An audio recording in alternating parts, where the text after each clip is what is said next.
Picture this. A total blackout hits your street at midnight, and every single house around you goes dark except one.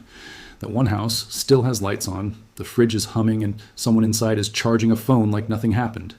That house spent $40, not $4,000, not $14,000, $40. And today we are going to find out if that is actually possible, or if it is just another internet myth dressed up as a miracle. This channel is called Boring Economic Update, and if you are new here, welcome, because we do not chase hype, we test it. Before we go any further, hit that subscribe button right now, because this channel is about to start covering off-grid living, energy independence, and real money-saving experiments almost every single week. And you do not want to miss what comes next. Okay, now let us get into it. The idea behind a power barrel is simple on paper. You take a regular plastic barrel, the kind you might use for water storage, and instead of filling it with water, you turn it into a home for batteries, wiring, and a small solar charge controller. The barrel becomes a shell. It protects everything inside from rain, from dust, from curious raccoons, and from the kind of daily wear and tear that destroys expensive battery banks parked outside. People online have been calling it a power barrel because visually, that is exactly what it looks like.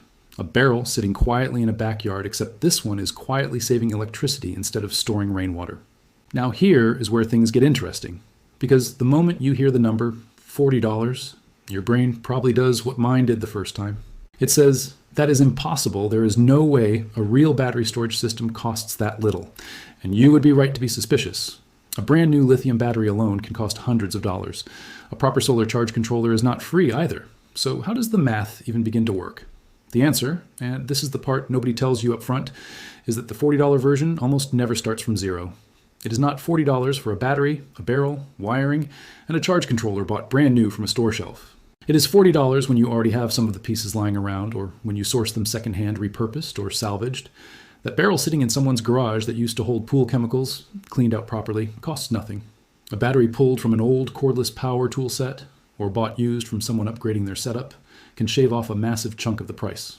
Suddenly, $40 starts to look less like magic and more like clever scavenging. But does clever scavenging actually produce something that works? Something that can genuinely keep power flowing for days?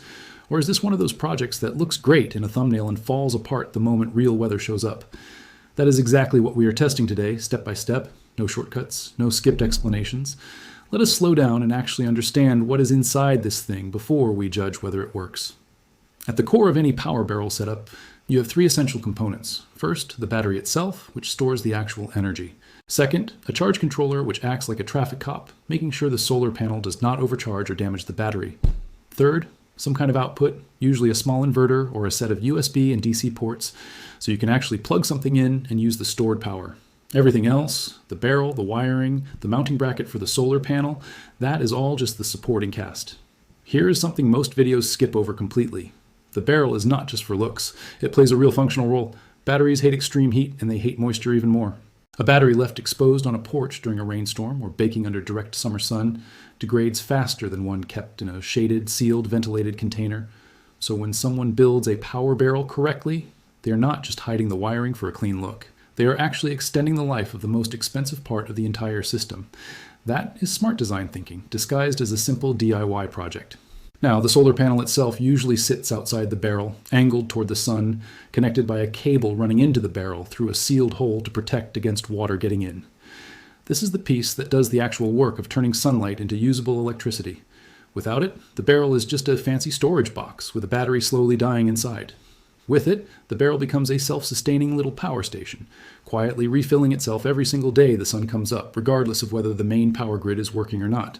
This is where curiosity really kicks in. Because the promise being tested here is not just about generating power, it is about storing enough power to last for days, not hours. Anyone can charge a small battery pack for an hour of phone charging. That is not impressive anymore. Everyone has a power bank in their bag. The real question, the one worth testing, is whether this $40 barrel setup can hold enough charge and release it efficiently enough to keep something meaningfully useful running through multiple cloudy days or through several nights in a row, without the person needing to babysit it constantly. Think about who actually needs something like this. It is not just preppers building bunkers in the woods. It is a family living somewhere that loses power every time a storm rolls through. It is someone with a small cabin far from the nearest outlet. It is a person trying to keep a security camera running, or a router alive, or a mini fridge cold during unpredictable outages that seem to be happening more often lately in parts of the country. For these people, The difference between a system that lasts 2 hours and a system that lasts 2 days is not a small detail. It is the entire point. So before we go outside and actually put this build through real testing, let us set the expectations clearly, because that is what separates an honest test from a hype video. We are not expecting this $40 power barrel to run a full house. Nobody serious believes a $40 setup replaces a proper home battery backup system costing thousands of dollars. That would be dishonest, and this channel does not do dishonest. What we are testing is something more specific and, honestly, more useful to know.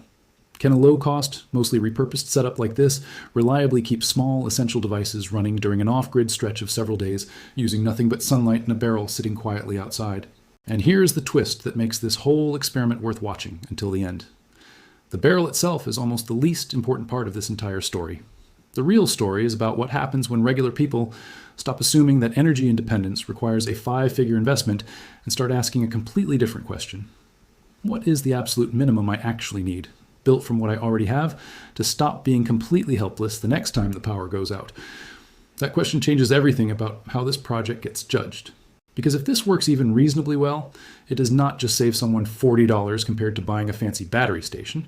It proves something bigger. It proves that a huge portion of the off-grid power industry has been selling convenience and branding, not necessity. And if a barrel, a scavenged battery, a small solar panel, and a few careful wiring choices can genuinely deliver days of backup power, that is a story worth every minute of the time we are about to spend on it. So stick around, because in the next part, we are actually going to open this thing up, walk through exactly how it was built piece by piece, and start running it through real conditions to see if $40 can genuinely outsmart a system that normally costs 10 times more. All right, let us get into the actual build, because talking about the theory only gets us so far. At some point, you have to open the barrel, look inside, and see whether the pieces actually come together the way the theory promised. The barrel used in this build was a standard 15-gallon plastic drum, the kind you can often find used for almost nothing, sometimes even free from someone clearing out a garage. It had a removable lid, which turned out to be one of the most important features of the entire design, because it meant the builder could access the battery and wiring anytime without needing tools to pry anything open. A sealed barrel with no easy access point sounds clean, but it becomes a nightmare the moment something needs adjusting or a wire comes loose. Inside, the battery sat on a small raised platform, not directly touching the bottom of the barrel. This detail matters more than it seems. If moisture ever collects at the bottom, even a small amount, a battery sitting directly on that surface is at risk. Raising it just an inch or two off the base keeps it clear of that danger. It is the kind of detail that costs nothing but prevents a slow, invisible failure months down the line. The battery itself was not some exotic lithium pack bought specifically for this project. It was a repurposed battery, the kind you might find inside old power tool packs or small backup units that people often throw away once the tool itself wears out. Many of these batteries still have plenty of usable life left in them. They just get discarded because the tool around them broke, not because the battery itself is dead. This is actually one of the quiet secrets behind so many of these low-cost builds. The battery is rarely the expensive new component people assume it is. It is often rescued. Wired into the battery was a small solar charge controller, roughly the size of a deck of cards, mounted to the inside wall of the barrel using basic adhesive strips. Its job, as we mentioned earlier, is to regulate how much power flows in from the solar panel and prevent overcharging. Cheap versions of these controllers exist for very little money, and while they are not going to win any awards for efficiency compared to premium models, they do the essential job of protecting the battery from getting fried. The solar panel sitting outside the barrel was a small 20-watt panel, angled and propped up using a simple wooden support, nothing fancy, just enough to catch consistent sunlight throughout the day. 20 watts might sound tiny compared to the massive panels people install on rooftops. But remember, this is not trying to power a house. It is trying to trickle charge a modest battery slowly and steadily day after day, which is a completely different job with completely different requirements. Now here comes the part everyone is actually curious about. Does it work? The first real test happened over a stretch of 3 cloudy, unremarkable days. Nothing dramatic, no storm, just ordinary weather that most regions experience regularly. During this window, the barrel was connected to a small LED light setup and a phone charging cable, simulating the kind of essential low-power needs a family might rely on during a temporary outage. Not a television, not a full refrigerator, just the basics that actually matter when the lights go out unexpectedly. By the end of day 1, the battery had comfortably powered the LED light for several hours each evening and charged a phone fully twice. Nothing surprising yet. Honestly, most basic battery packs could manage that much. The real test was whether the solar panel could keep pace with that usage the following morning, replenishing what had been used overnight. And this is where it got interesting. Even under overcast skies, the small panel managed to trickle enough charge back into the battery to offset a meaningful portion of the previous night's usage. Not a full recharge, but a partial one, which matters more than people realize. A system does not need to fully recharge every single day to be useful. It needs to lose less than it gains, or at least come close, especially across multiple days. By day 3, something became clear that separates a real working system from a gimmick. The barrel setup was not draining to zero. It was holding a slow, steady balance, dipping a little each night and climbing back partway each day.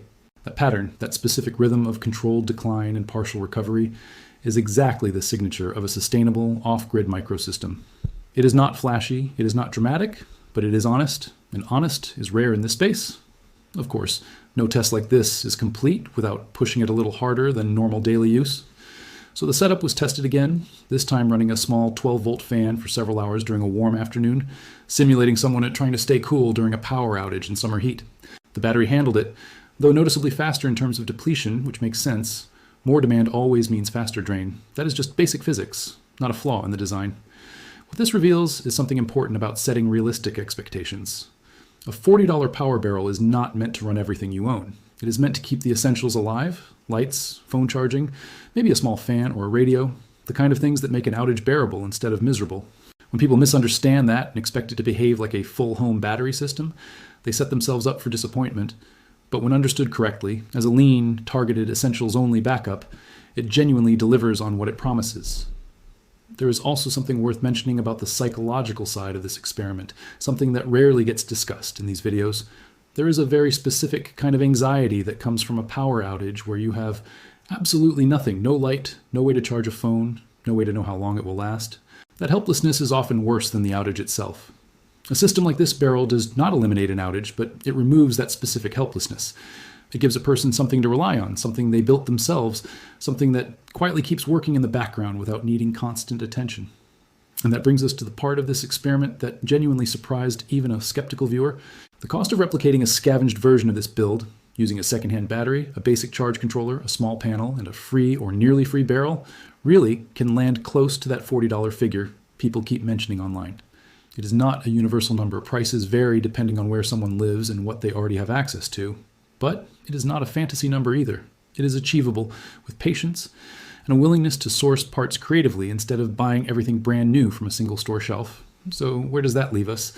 We now know the build is real, the components make sense, and the early testing shows a genuine, sustainable pattern of charging and discharging across multiple days, not just a one-time burst of power that dies out immediately.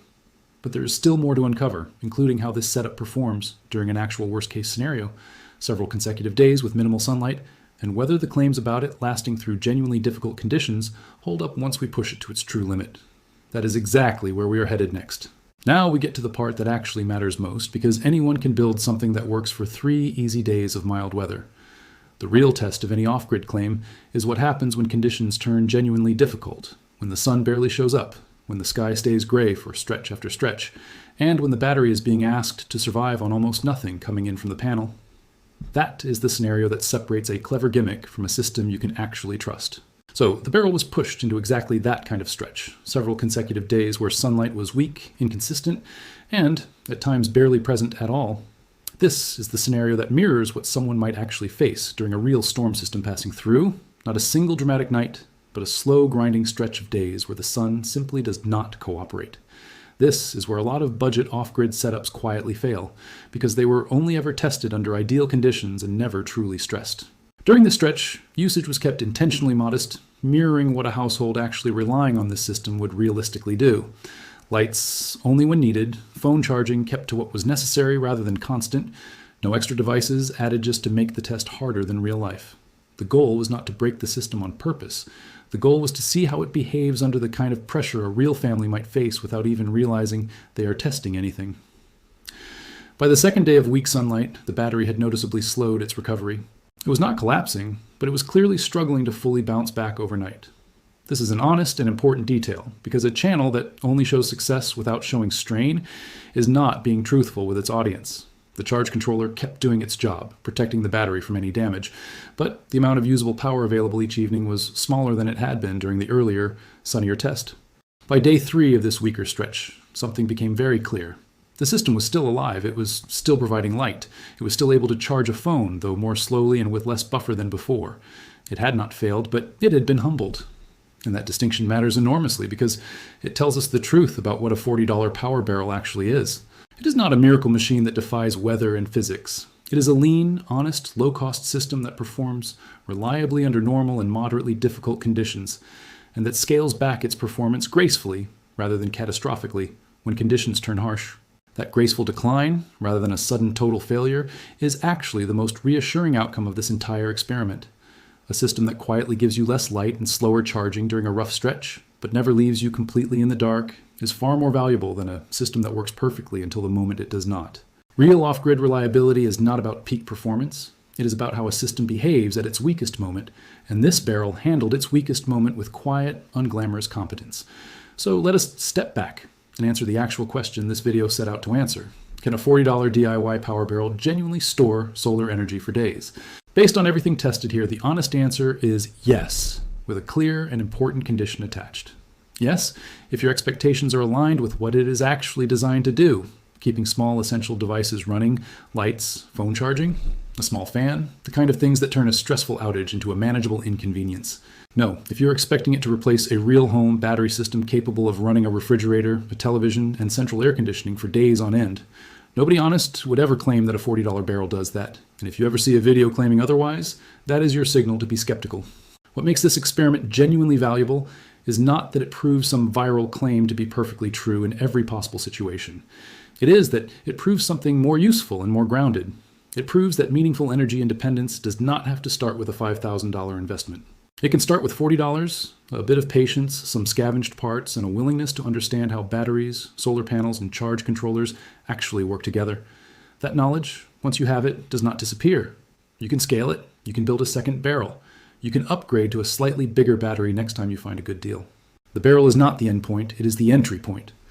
There is something quietly powerful about watching a system built almost entirely from repurposed, secondhand, or minimal cost parts hold its ground through days of real, imperfect weather.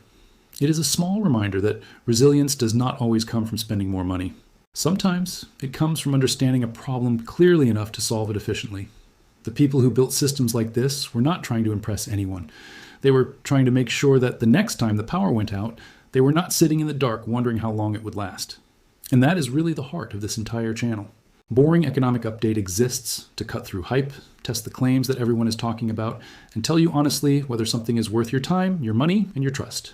No exaggerated numbers, no fake drama, just real testing and straightforward conclusions, because that is what actually helps people make better decisions with their money and their time. Now here is where I want to hear from you directly, because this next part matters.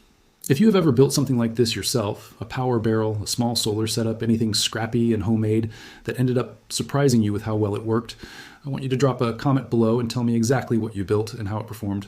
This community grows stronger every time someone shares real experience instead of just watching quietly. And honestly, some of the best video ideas on this channel have come directly from comments left by people just like you. And if this video actually changed how you think about off-grid backup power, if it made you reconsider what is really possible on a tight budget, do me a favor and share it with one person you know who complains every single time the power goes out. Send it to that friend, that family member, that neighbor who always says they wish they had backup power but assumes it costs thousands of dollars to get started. This video might be exactly the push they need to realize it does not have to be that expensive. Before you go, make sure you are subscribed, because this channel is only getting started when it comes to testing real off-grid claims, breaking down whether viral money-saving builds actually hold up, and giving you honest, no-nonsense answers instead of hype. There are more tests coming, more builds coming, and more real numbers coming, and I do not want you missing a single one of them. So hit that like button if this test gave you real value, drop your thoughts and your own builds in the comments, share this with someone who needs to see it, and subscribe if you have not already. Because Boring Economic Update is just getting warmed up, and the next test might be the one that changes how you think about power, money, and independence for good.